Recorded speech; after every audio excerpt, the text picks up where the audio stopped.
Hey guys, welcome to my online C. मेरा नाम है दिव्यश। और गाइस, आज के इस वीडियो में हम लोग बात करने वाले हैं कि आपको ऑनलाइन किस तरीके से टैक्स पे करना होता है। जी हाँ, तो बेसिकली मैंने अपने पहले कुछ वीडियोस के अंदर आपको बता चुका हूं कि आपको रिटर्न कैसे फाइल करनी है। इस वीडियो के अंदर मैं आपको स्टेप बाय स्टेप बताने वाला हूं कि आपको ऑनलाइन टैक्स का पेमेंट किस तरीके से करना है। वीडियो को शुरू करने से पहले बताना चाहूंगा, अगर आप एक प्रोफेशनल के थ्रू अपनी इनकम टैक्स रिटर्न भरवाना चाहते हैं तो आप हमारी वेबसाइट www.myonlinca.in से कॉन्टैक्ट कर सकते हैं। तो चलिए गाइस, वीडियो को शुरू करते हैं। तो देखिए गाइस, सबसे पहले बात करूंगा कि आपको टैक्स पेमेंट की नौबत कब आएगी। तो देखिए, यहाँ पे दो सिचुएशन के अंदर आ सकती है।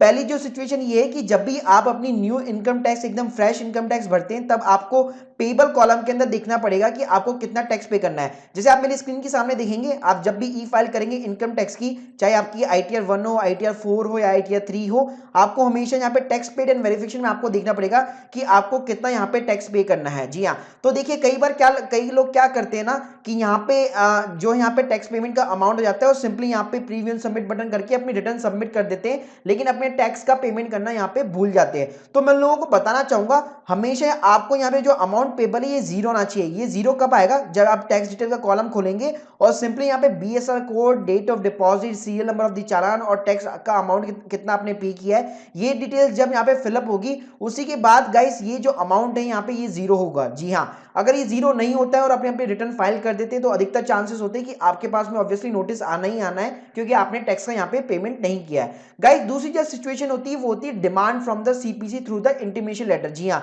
तो अभी तक आप देखेंगे कि कई लोग इस करंट ईयर की रिटर्न जो यहाँ पे फाइल कर चुके हैं, अब उनके पास में नोटिस आने जो यहाँ पे स्टार्ट हो चुके हैं। तो कई बार क्या होगा, कई बार आपके पास में इंटीमेशन लेटर होगा और मान लीजिए अगर आपके इंटीमेशन लेटर के अंदर कोई भी मिसमैच आ रहा है, तो यहाँ पे आप मेरी स्क्रीन के सामने देखेंगे, यहाँ पे आउटस्टैंडिंग डिमांड रखी। जी हाँ, तो जो भी गाइस आउटस्टैंडिंग डिमांड आती है, आपको लगता है कि वो एक करेक्ट है, अब मैंने इतना टैक्स यहाँ पे पेमेंट नहीं किया है, तो सिंपली आप यहाँ पे देखेंगे, यहाँ पे पे टैक्सेस का यहाँ पे एक ऑप्शन यहाँ पे खुल जाता है। तो गाइस, उस केसेस में भी यहाँ पे आपको टैक्स का पेमेंट यहाँ पे करना हो सकता है। अब गाइस, मैं बताऊंगा कि आपको पे जो टैक्स जो पे करना है, उससे पहले किन किन बातों का आपको ध्यान रखना है। एक तो गाइस, आपको करेक्ट जो है असेसमेंट ईयर चूज करना है। जी हाँ, आपको ध्यान में रखना है कि भाई कौन से असेसमेंट ईयर का आप टैक्स पे कर रहे हैं। करेक्ट पैन नंबर आपको पता होना चाहिए और करेक्ट जो चालान नंबर है वो आपको याद रखना है। जी हाँ, तो गाइस, अब मैं बात करूंगा कि किस तरीके से आपको यहाँ पे टैक्स का पेमेंट करना है। तो यहाँ पे भी मैं आपको दो तरीके बताऊंगा। एक जो पहला तरीका है वो है मैनुअल एंट्री के थ्रू, सेकंड जो तरीका है वो है ऑटोमेटेड एंट्री के थ्रू। तो दोनों के अंदर मैं आपको बात करूंगा स्टेप बाय स्टेप। तो चलिए बात करते हैं। तो देखिए गाइस, मैनुअल एंट्री में सिंपली आपको क्या करना है, सिंपली आपको गूगल में सर्च करना है पे टैक्सेस ऑनलाइन।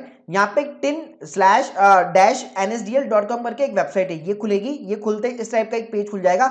आपको सिंपली यहाँ पे सर्विसेज के ऊपर जाना है और यहाँ पे आपको सेकंड ऑप्शन चूज करना है, ई पेमेंट पे टैक्सेस ऑनलाइन। ध्यान रहे, आप इस वेबसाइट को मोबाइल से ऑपरेट ना करें, क्योंकि कई बार यहाँ पे ग्लिचेस आ रखे हैं। तो हमेशा यहाँ पे डेस्कटॉप के ऊपर ही आपको जो हमेशा टैक्स का पेमेंट यहाँ से करना चाहिए। अब मैं बात करूंगा, जैसे आप क्लिक करेंगे आपके सामने इस टाइप की एक और स्क्रीन खुल जाएगी। अगर आप एक इंडिविजुअल पर्सन है, क्योंकि मैंने ऑब्वियसली अपनी जितनी भी अपने वीडियो से उसके अंदर हमेशा इंडिविजुअल पर्सन की बात की है, तो आपको हमेशा जो चालान नंबर है वो 280 चूज करना है। आपको सिंपली यहाँ पे प्रोसीड के ऊपर क्लिक करना है। आप जैसे क्लिक करेंगे आपके सामने इस टाइप का एक यहाँ पे फॉर्म खुल जाता है। अब बात करेंगे सबसे पहले टैक्स एप्लीकेबल की, तो यहाँ पे आपको 0021 income tax other than companies यहाँ पे चूज करना है। उसके बाद में बात करेंगे टाइप ऑफ द पेमेंट की, तो हमेशा यहाँ पे आपको सेल्फ असेसमेंट टैक्स चूज करना है, 300 चूज करना है। अगर आपका एडवांस टैक्स है तो आप बेसिकली 100 यहाँ पे चूज कर सकते हैं, लेकिन 90% केस में आपको हमेशा 300 ही यहाँ पे चूज करना है। उसके बाद में गाइस, यहाँ पे मोड ऑफ पेमेंट आता है। यहाँ पे कई सारे नेट बैंकिंग के ऑप्शन है। ध्यान रहे, आप सिर्फ नेट बैंकिंग या डेबिट कार्ड के थ्रू ही यहाँ पे पेमेंट कर सकते हैं। पेटीएम हो गया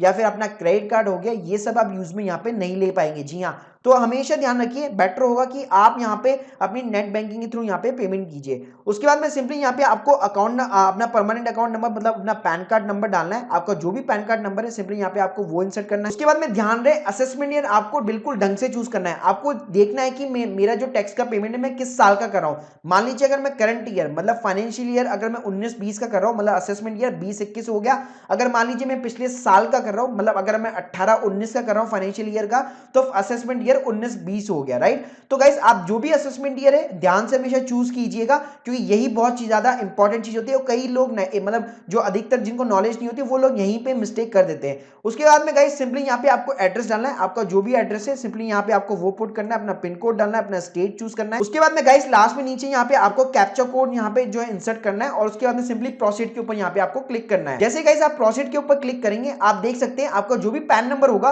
ऑटोमेटिकली आपका फैच होकर आपका यहाँ पे नाम आ जाएगा। जी हाँ, अगर मान लीजिए आपने गलत पैन नंबर डाला है तो हमेशा इसको क्रॉस चेक कर लीजिएगा कि आपका नाम यहाँ पे करेक्ट है या नहीं है। उसके बाद में सिंपली गाइस ये कुछ डिक्लेरेशन है, यहाँ पे सिंपली आपको एग्री करना है। अब कई लोग पूछेंगे यार हम लोगों ने अमाउंट तो यहाँ पे इंसर्ट किया ही नहीं, तो गाइस मैं आपको बताना चाहूंगा अमाउंट जो बेसिकली आपको इंसर्ट करना है वो आपको जब नेट बैंकिंग की आईडी के ऊपर ले जाएगा, मतलब नेट बैंकिंग का लॉगिन करा के ले जाएगा, वहां पे आपको डालना पड़ेगा। तो आपको सबमिट टू बैंक के ऊपर क्लिक करना है। आप मेरी स्क्रीन के सामने देखेंगे यहाँ पे ऑटोमेटिकली ये मेरे को आईसीसी बैंक के ऊपर रिडायरेक्ट कर गया। अब मैं as a retail user, as a corporate, अगर आपकी मान लीजिए बिजनेस अकाउंट है आपका तो एज ए कॉर्पोरेट यूजर आप चूज कर सकते हैं। अगर आपका पर्सनल नेट बैंकिंग है तो आप पे एज ए रिटेल यूजर यहाँ पे चूज कर सकते हैं। उसके बाद में सिंपली गाइस आपका जो भी लॉगिन आईडी है, ये सिर्फ आईसीसी बैंक की बात नहीं है, आपका एचडीएफसी है, कोटक है, कोई सा भी बैंक है, एसबीआई है, आपको सिंपली जो नॉर्मली आप अपना जैसे लॉगिन करते हैं आपको सिंपली यहाँ पे वैसे लॉगिन। तो गाइस आप मेरी स्क्रीन के सामने देखेंगे यहाँ पे इस टाइप का एक फॉर्म खुल जाता है। सिंपली गाइस आपको जितना भी इनकम टैक्स पे करना है आपको सिंपली वो अमाउंट डालना है। आपको अमाउंट डालने के बाद में कुछ नहीं करना, यहाँ आपको penalty code, searches, education set ये सब डालने की जरूरत नहीं है। सिंपली आपको इनकम टैक्स का जो भी कॉलम है उसके अंदर अमाउंट डालना है। ये जो टोटल अमाउंट है ये हमेशा यहाँ पे इसका टोटल आना चाहिए। ये कैलकुलेट करने के लिए आपको कैलकुलेट अमाउंट, टोटल अमाउंट के ऊपर क्लिक करना होगा। कई लोग ये लोग करते नहीं हो, कंफ्यूज हो जाते हैं। तो गाइस देखेंगे आप यहाँ पे क्लिक हो गया, जैसे मैं कंटिन्यू करूंगा तो मेरा यहाँ पे जो है पेमेंट हो जाएगा और एक बैंक का चालान नंबर और एक सीरियल नंबर, एक बीएसआर कोड यहाँ पे बेसिकली यहाँ पे जनरेट हो जाता है, जो बेसिकली आपको इनकम टैक्स की वेबसाइट के ऊपर डालना होता है। अब गाइस मैं बताना चाहूंगा दूसरा तरीका जो कि एकदम सिंपल और एक ऑटोमेटेड तरीका है, तो उसके बारे में हम लोग बात करते हैं। तो गाइस इस तरीके में क्या करना है, आपको सिंपली अपने अकाउंट के अंदर लॉगिन करना है। आप जो भी अपने रिटर्न फाइल कर रहे हो उसके ऊपर जाइए, सिंपली क्लिक कीजिए, कंटिन्यू कीजिए, और जहां पे भी आपका टैक्स का पेमेंट कर रहा है हमेशा एक छोटा सा यहाँ पे पॉपअप होता है, ई पे टैक्सेस, इसके ऊपर सिंपली आपको क्लिक करना है और यस के ऊपर क्लिक करना है और कंफर्म करना है। इससे क्या होगा, मैंने आपको जो मैनुअल तरीका बताया उसके अंदर जो फॉर्म भरना पड़ता था वो आपको फॉर्म भरने की जरूरत नहीं है। आप देखेंगे पूरा फॉर्म ऑटोमेटिकली यहाँ पे भर चुका है। आपको सिंपली कैप्चा कोड डालना है और प्रोसीड फर्दर करके आपको यहाँ पे टैक्स का पेमेंट करना है। तो गाइस ये हो गया एकदम ऑटोमेटिक तरीका कि बेसिकली आपको कोई भी डिटेल्स भरने की जरूरत नहीं है और सिंपली यहाँ पे आप जो है यहाँ पे अपने टैक्स का पेमेंट कर सकते हैं। मान लीजिए अगर आपकी डिमांड आ रखी है तो आप क्या कीजिए, वर्क लिस्ट में जाइए, फॉर योर एक्शन के ऊपर क्लिक कीजिए और यहाँ पे डिटेल ऑफ आउटस्टैंडिंग अमाउंट के ऊपर क्लिक कीजिए। आप यहाँ पे देखेंगे पे टैक्सेस ऑनलाइन, यहाँ पे क्लिक कीजिए, कंफर्म कीजिए। तो गाइस ऑटोमेटिकली आपका जो भी टैक्स का अमाउंट बन रहा है, जो भी असेसमेंट ईयर है, ये अपने आप ही वहां पे लेके जाएगा और अपने आप ही चूज कर देगा कि कौन से असेसमेंट ईयर का है, कितना अमाउंट है और कितना आपको यहाँ पे करना है। तो गाइस ये तरीका हो गया फुल्ली ऑटोमेटेड, जहां पे आपको फॉर्म भरने की जरूरत नहीं है मैनुअली। सिंपली आपको अपना लॉगिन कीजिए, वहां पे क्लिक कीजिए और अपना सिंपली बटन के थ्रू आप यहाँ पे पेमेंट कर सकते हैं। अब कई लोग कहेंगे कि गाइस मैं अगर मान लीजिए मैनुअल पेमेंट करना चाहता हूं, मतलब मेरे पास ना नेट बैंकिंग है ना मेरे पास में डेबिट कार्ड है, तो गाइस आप बेसिकली यहाँ पे चालान के थ्रू आपको करना पड़ेगा। आपके नियर बाय अपने किसी भी बैंक के अंदर जाइए, वहां पे बेसिकली आपको एक यहाँ से चालान जनरेट करना पड़ेगा और आप जो है यहाँ पे मैनुअल भी यहाँ पे पेमेंट कर सकते हैं। So guys hope you like this video, please subscribe our channel. अगर आपके कोई भी डाउट्स है तो कमेंट सेक्शन के अंदर जरूर मेंशन कीजिए। Thank you guys, thank you.